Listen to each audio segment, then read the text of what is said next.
บัดนี้เป็นครั้งที่ 76 ตรงกับวันที่ 24 มกราคม 2569 ข้าพเจ้านางสาวรัชดาพร ถุยขอเป็นวาจาสาธยายพุทธมนต์ถวายเป็นพุทธบูชา ธรรมบูชา สังฆบูชา และเป็นอาจาริยบูชาแด่องค์พระควัมปติเถระเจ้า องค์หลวงปู่สำเร็จรุ่น หลวงปู่บุญเดช หลวงปู่ศิลา ตลอดทั้งครูบาอาจารย์ผู้เป็นเจ้าของวิชาจินดามณี ขอเทพเทวดาเจ้าทั้งหลายโปรดจงมาอนุโมทนาในการสวดสาธยายของข้าพเจ้านี้ ขออานุภาพคุณพระรัตนตรัยครูบาอาจารย์ และเทพเทวดาทั้งหลายโปรดจงบันดาลให้จิตของข้าพเจ้าเป็นสมาธิอันควรแก่การสวดสาธยายมนต์ต่อไป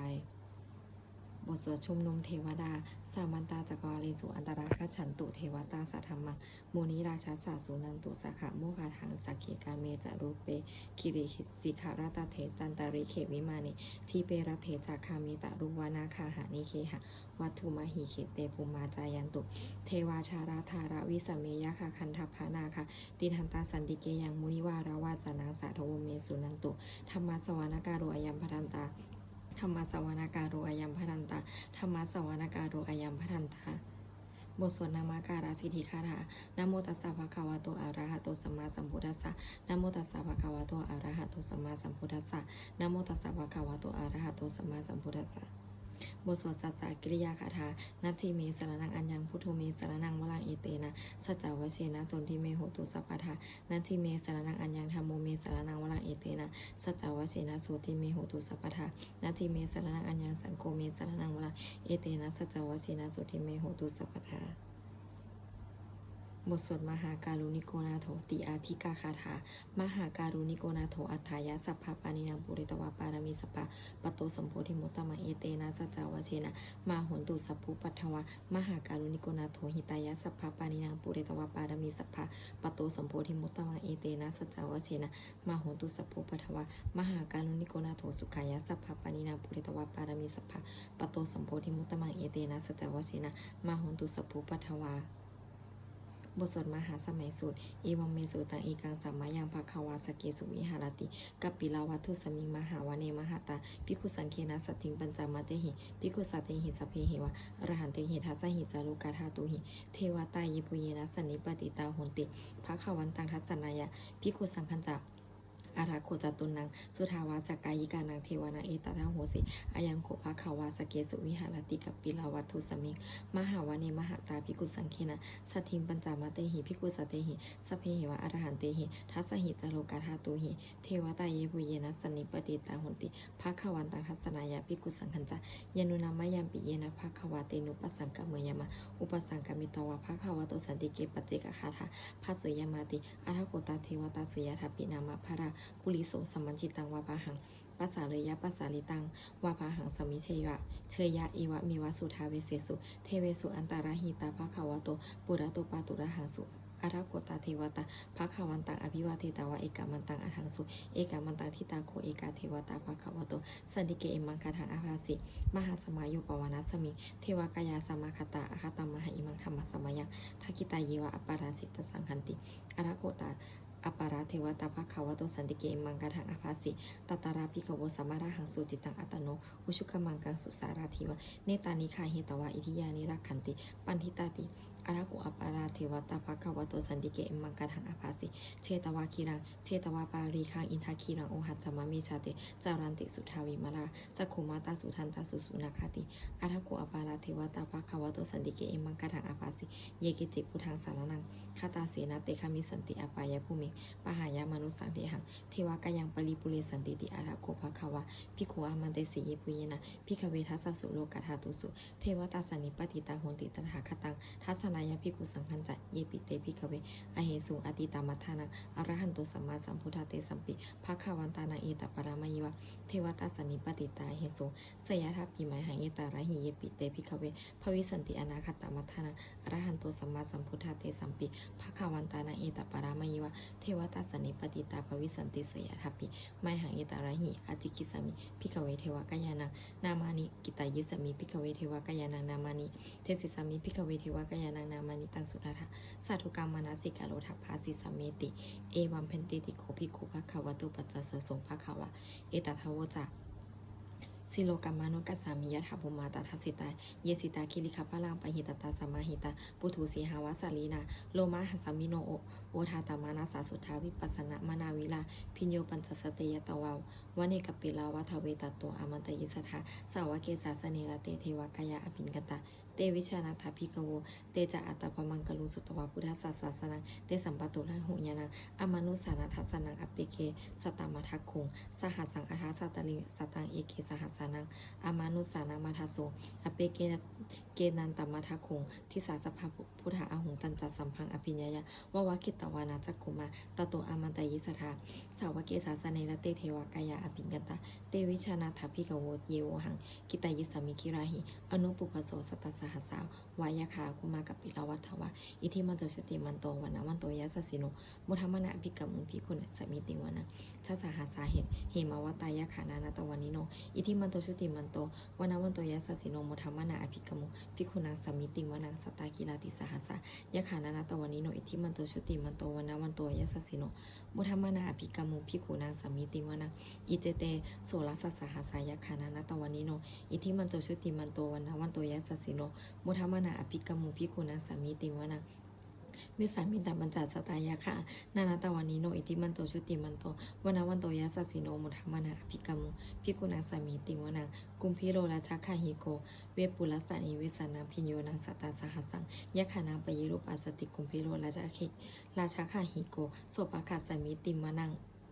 ปุริมันจาริสังราชาทัตตละโถปัสสสติคันธพานังอธิปติมหาราชายสสิโสปุตตปิทัสสะพะโหอิทานามาปาปะราอิทิมันโตชุติมันโตวันวันโตยัสสิโนมุธรรมนาภิกมุภิกุณังสามิติวนังทักขินันจาทิสังราชาวิโลนโหตปัสสสติยะขานังอธิปติมหาราชายสสิโสปุตตปิทัสสะพะโหอิทานามาปาปะราอิทิมันโตชุติมันโตวันวันโตยัสสิโนมุธรรมนาภิกมุภิกขุนังสามีติวานังปัญชิมันจาทิสังราชาวิโลปโคปัสสสตินาคานังอธิปติมหาราชายาสสิโสปุตตปิตัสสะภะโหอิทานามาปาหะปาราอิทิมันโตชุติมันโตวันวันโตยัสสิโนมุธรรมนาอภิกมุภิกขุนังสามีติวานังอุตตาลัญจาทิสังราชากุเวโลตปัสสสติยะขานังอธิปติมหาราชายาสสิโสปุตตปิตัสสะภะโหอิทานามาปาหะปาราอิทิมันโตชุติมันโตวันวันโตยัสสิโนมุธรรมนาอภิกมุภิกขุนังสามีติวานังปุริมาทิสังหัตตละโถทักขิเนนะวิโรหะโกปจิเมนะวิรูปโคกุเวโลอุตรังทิสังจัตตาโลเตมหาราชาสัมมันจาตตุโลทิสาทัพทันละมานาอาถังสุวรรณกับปิลาวัทเวเตสังมายาวิโนทัสสาอากุวันจานิกาสถามายากุเดนทุเวเดนทุวิภูจะวิภูโตสหจันทโนกามาเชโทจะมิกินนุคันทุนิคันทุจะปานาโทโอปมัญโยจะเทวสุโตจะมาตาริจิตเสโนจะคันทัพโพนารุราชาชโนสัพโพอาคูปัญจสิโกเจวาติมพารุสิยาวชาสาเอเตจเนจาราชโนคันธพาสหราชุพีมุธรรมนาอภิกรมุภิกุนังสมิติวานังอาถาคูนาภาษานาคาเวสาลาสหัตตชกากัมภาราสัตตละอาคูปายาคาสหายติพียามุนาทัตตละทาจะอาคูนาคายาสิโนเอราวันโนมหานาโคโสภาคสมิติวานังยินาคาราเชสหสาหารันติทิพาชิชาวะขีวิสุทธาจักูเวหายาสเตวนามาฉะปัตตาจิตาราสุปนาอิติเตสนามังอภัยยันตถานาคาราชานามาสิสุปนาโตเขมามากาสิปุโทสนาหายวาจหิอุปาวะหายันตานาคาสุปนาสาระนะมากังสุพุทธังชิตาวาชิละหัตเทนะสามุทังอสุราชิตาภาตโรวาสวเสเตอิทิมันโตยัสสิโนการกัญชามหาภิสมาอสุราธนาวิขานาสาเวปจิติสุติติจะปหาราโทนโมติสหัสตันจะภริปุตตานังสเพเวโรจนามากาสันนายหิตวาภริงเสนังลาหุพาถามุปะคามุสามโยธานีพันหันเตปิกุณังสามีติวานังอโปตาเทวาปัทวิจะเตโชวายโยตถาคมุวลุนาวาลุนาเทวาสมโมจายสัสสะสหเมตาการุณากายิกาอาคูเทวายสัสสิโนทัสสิเทหัสถากายาสเพนานาตาวานิโนอิทิมันโตชุติมันโตวันวันโตยัสสิโนมุธรรมนาอภิกมุภิกุณังสามีติวานังเวนทุจัตเทวาสหลิจะอาสามาจัตุเวยามาจันทสุปนิสัทเทวาจันทมาคุปุลคิตาสุริยสุปนิสัทเทวาสุริยมาคุปุลคิตานาคตานิปุลคิตาวา อากุมันทลาวาหากาวาสุนังวาโสเสโทสักโกปะขะปุรินทโททัสสิเดหัสถากายาสเพนานาตวันนิโนอิทิมันโตชุติมันโตวันนาวันโตยัสสสิโนมุทามานาอภิกามุภิกุณังสมิติวนังอาหากูสาภูเทวะชารามาคิสิกาลิวะอลิทักกาจโลชาจาอุมาปุพานิปัสสิโนวาลุนาสหธรรมาจาอตุตาจาอเนจกาสุเลยาลุจิลาอากูวาเสเนสิโนทัสสิเดหัสถากายาสเพนานาตวันนิโนอิทิมันโตชุติมันโตวันนาวันโตยัสสสิโนมุทามานาอภิกามุภิกุณังสมิติวนังสมานามหาสมานามนุสามนุสุตตมะคิถาปทุสิกาอาคูมโนปทุสิกาอาหากูหารายุเทวะเยจโลหิตตวาสิโนปาราคามหาปาราคาอาคูเทวายาสสิโนทัสสิเดหัสถากายาสเพนานาตวันนิโนอิทิมันโตชุติมันโตวันนาวันโตยัสสสิโนมุทามานาอภิกามุภิกุณังสมิติวนังสุกาการุมหาอารุณาอาคูเวคานาสาสหะโอทาตะคยหะปะโมคาอากูเทวะวิจักขณาสถามัตตหาราคชามิสกาจายาสสิโนธนายังอาคาปชุโนโยติสาอภิวัสติทัสสิเดหัสถากายาสเพนานาตวันนิโนอิทิมันโตชุติมันโตวันนาวันโตยัสสสิโนมุทามานาภิกามุภิกุณังสมิติวนังเกมิยาตุสตายามากันทกาจยัสสสิโนสัมพิตการามเชธาโชตินามาจะอาสวะนิมานาลติโนอาโคอาทาโคปะละนิมิตาทัสสิเดหัสถากายาสเพนานาตวันนิโนอิทิมันโตชุติมันโตวันนาวันโตยัสสสิโนมุทามานาอภิกามุภิกุณังสมิติวนังสัทเถเตเทวานิกายาสเพนานาตวันนิโนนามันวะเยนะอาคันจุงเยจันเยสาธิสาสหัสปวุทธชาติมัคคิรังโอคาตินะมานาสวังทะเขโมคตารังนาคังจันทังวะอสิตาติตังสุภมาปารามาโตจะปุตตาอิติมาโตสหสนังกุมารโรติโสจัสโสปะคาสมิติวนังสหสัพพมโรกนังมหาพมาพิติทติอุปปโนชุติมันโตพิสมากายโยยัสสิโสทัสสิทาอิสระอาคูปัจเจกวัสวัตติโนเตสัญจามัชโตอาคาหาริโตปาริวาริโตเตจะสัมเพอภิงเกนเตสินเทเวสัพพมเกมาราเสนะอภิกามีปัญหาสกนะหัสมันทิยะเอธาคันหะพันธะราคินะพันหามัทุสัมมันตาปาริวาเลทะมาโวมุจิทโกจินะอิติตถามหาสิโนกนะหะสินังอเปสยิปานินาตารามหัจจะสารังกตวานาเพระวังยะถาปวุสโกเมโกธนายันโตสวิสุโกตถาสุปัจจุปัทวัตติสังกุโจอาสยังวเสตันจัสัมพังอภิญญาววกิตวานะจักขุมาตโตอามันตเยสถาสาวเกสาสเนรเตมาลาเสนาอภิญญตาเตวิชนาถพิโกเตจะอาตาปมังกโรสุตวาพุทธศาสนาวิตาลาคิหิปกามุงเนสังโลมัมปีอินจยุสเพวิชิตสังคามาพยาติตายาสสิโนโมทันติสหปุเตหิสาวากาเตชเนสุตติบทสวดจุลชยปารากรนะโมเมพุทธเตชะสารัตนาตยธรรมิกาเตชะปสิทธิปสิเทวานารายะปาระเมสุลาสิทธิพระมาจะอินทาจะตุโรกาคัมพีระขากาสมุทธาภูตุงคังคาจะพระมาชยปสิทธิภวันตุเตชยธารณีอุทาทีนาทีชยคคนละตนลานิสัยนิไลใส่เสนาเมรุราชชาพนาราชีชยคัมพีระสมพีนาเคนธนาคีปิสาจปูตาการีชยทุนนิมิตาโรคีชยสิงคีสุธาธานามุขชาชยวารุณมุขสาตาชยจำปาทินาคกุระคันโทชยคัจฉคนตุรงสุการาภูชงสีหพยาคติปาชยวารุณมุขยาตาชิตาเสนารีปุณาสุทธินารีชยสุขาชีวีชยธารณีสะเรสัทธาสุชยธารณีสัตตินสัทธาชยมังกรารัญญาภวัตเคชยวรุณยเคชยราคเสสุราภูชาเตชาชยพรหมเมนทัคคณาชยราชาธิราสัจชัยชยปัทวิงสัพพังชยอรหันตาปัจเจกพุทธสาวังชยมาเหสุโรหรินเทวาชยพระมาสุรโคชยนาโควิรุณหโกวิรูปโกจันทิมาราวี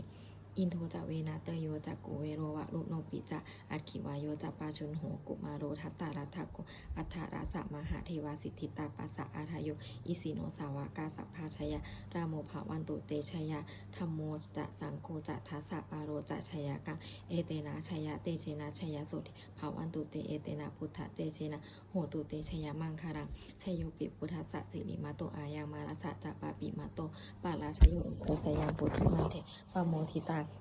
ชยตถาปัมมะคณะมเหสิโนชยโยปิพุทธัสสะสิริมาโตอายังมารัสสะจัปปาปิมาโตปาราชโยอุทโคสยามโพธิมันเทปะโมทิตาชยตถาอินทคณะมเหสิโนชยโยปิพุทธัสสะสิริมาโตอายังมารัสสะจัปปาปิมาโตปาราชโยอุทโคสยามโพธิมันเทปะโมทิตาชยตถาเทวคณะมเหสิโนชยโยปิพุทธัสสะสิริมาโตอายังมารัสสะจัปปาปิมาโตปาราชโยอุทโคสยามโพธิมันเทปะโมทิตาชยตถาสุปันนคณะมเหสิโน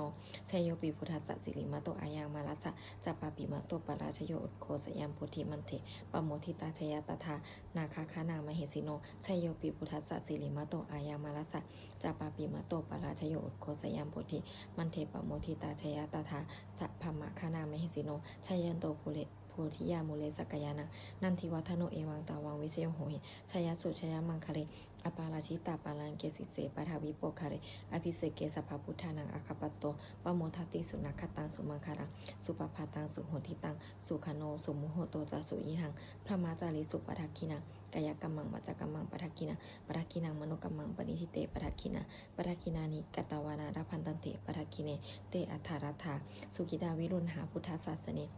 อโลคาสุขิตาโหทาสหสพเพหิยติปีสุนันตุผลโตเยเทวะอาสมิงทานิอธิคาตาธิกายุกาสัทธาโหตุสุขิตาโหตุสัพพทารักขันตุสัพพะสัตตานังรักขันตุชีนาสาสนังยากาจิปัฏนาเตสังสัพเพปุเรนตุมโนรัฐายุตากาเรปวัสสันตุวัสังวัสสาวาราหการ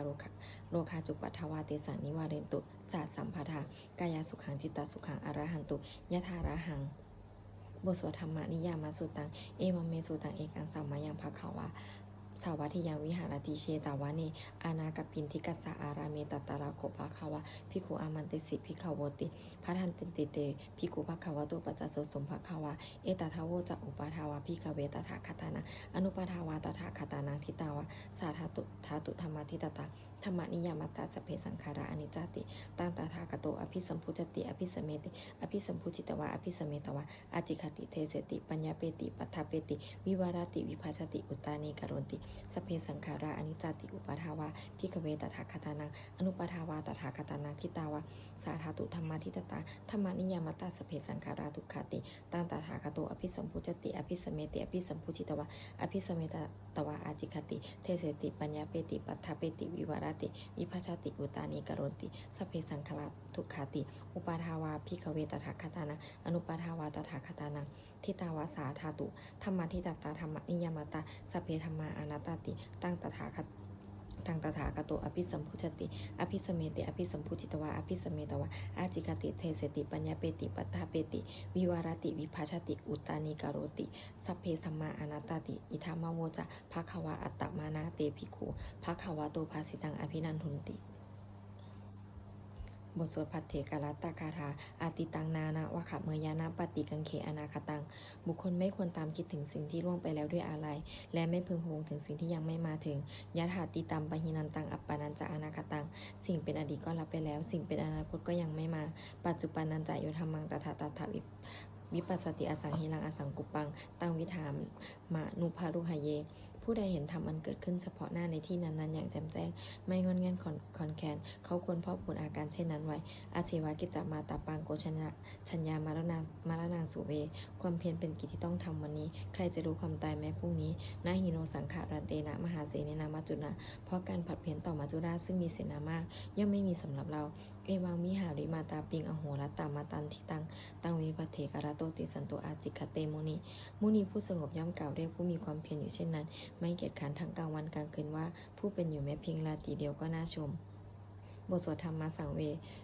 คัปปัจจาเวคณะสเพสังขาราอนิจจาสังขารคือร่างกายจิตใจและรูปธรรมนามธรรมทั้งหมดทั้งสิ้นมันไม่เที่ยงเกิดขึ้นแล้วดับไปมีแล้วหายไปสเพสังขาราทุกขาสังขารคือร่างกายจิตใจและรูปธรรมนามธรรมทั้งหมดทั้งสิ้นมันเป็นทุกข์ทนยากเพราะเกิดขึ้นแล้วแก่เจ็บตายไปสเพธรรมาอนัตตาสิ่งทั้งหลายทั้งปวงทั้งที่เป็นสังขารและไม่ใช่สังขารทั้งหมดทั้งสิ้นไม่ใช่ตัวไม่ใช่ตนไม่ควรถือว่าเราว่าตัวว่าตนของเราอทุวังชีวิตตังชีวิตเป็นของไม่ยั่งยืนทุวังมรณังความตายเป็นของยั่งยืนอวสังมยามฤตพังอันเราจะพึงตายเป็นแท้มรณะปริโยสนังมีชีวิตตังชีวิตของเรามีความตายเป็นที่สุดรอบชีวิตตังเมนีอ อนิยตังชีวิตของเราเป็นของไม่เที่ยงมาลานาเมนิยตังความตายของเราเป็นของเที่ยงวัตตะควรที่จะสังเวชอายังกายโยอาจิรังร่างกายนี้มิได้ตั้งอยู่นานอเปตะวิญญาโนขันธ์ปราศจากวิญญาณชุนโธอันเขาทิ้งเสียแล้วอาทิเศษสติจากหนอนทับปาทวิงซึ่งแผ่นดินกะริงคารางอีวะประดุจดังว่าท่อนไม้และท่อนฟืนนิรัตถังหาประโยชน์ไม่ได้อนิจจาวัตตสังขาระสังขารทั้งหลายไม่เที่ยงหนออุปาทาวายะธรรมิโนมีความเกิดขึ้นแล้วมีความเสื่อมไปเป็นธรรมดาอุปชิตวานิรุชันติขันเกิดขึ้นแล้วย่อมดับไปเตสังมุปัสสมโมสุโขความเข้าไประงบระงับสังขารทั้งหลายเป็นสุขอย่างยิ่งสเพสัตตามรันติจะสัตว์ทั้งหลายทั้งปวงกำลังตายอยู่มลิงสุจะมลิสาเลที่ตายแล้วและกำลังจะตายตเทวหังมลิสามิเราก็จะตายอย่างนั้นเหมือนกันนัตถิมีเอทัสสังสยโยความสงสัยในความตายนี้ย่อมไม่มีแก่เราเลยบทสวดเมตตายังกินจิกุสรังกัมมังสัพเพหิพัตเตหิกตังปุญญโนอนุโมทันตุสุนันตุพลโตเยเทวาอาสมิงธาเนอธิคตาธิคายุกะสทาหนตุสุกิตาหนตุทุกขาปมุจจันตุมาตาปิตาสุกิตาหนตุทุกขาปมุจจันตุสเพอญาติกาสุกิตาหนตุทุกขาปมุจจันตุสเพอญาติกาสุกิตาหนตุทุกขาปมุจจันตุสเพปิสาสเพยะขะสเพเปตาสุกิตาหนตุทุกขาปมุจจันตุสเพอาจาริยุปชายาสุกิตาหนตุทุกขาปมุจจันตุสเพนัคขตาสุกิตาหนตุทุกขาปมุจจันตุสเพเทวาสุกิตาหนตุทุกขาปมุจจันตุสเพสัมมาตินังสมิชันตุโวบทสวดบูชาหลวงปู่ทวดนะโมโพธิสัตว์อาคันติมายาอิติภาควานะโมโพธิสัตว์อาคันติมายาอิติภาควานะโมโพธิสัตว์อาคันติมายาอิติภาควา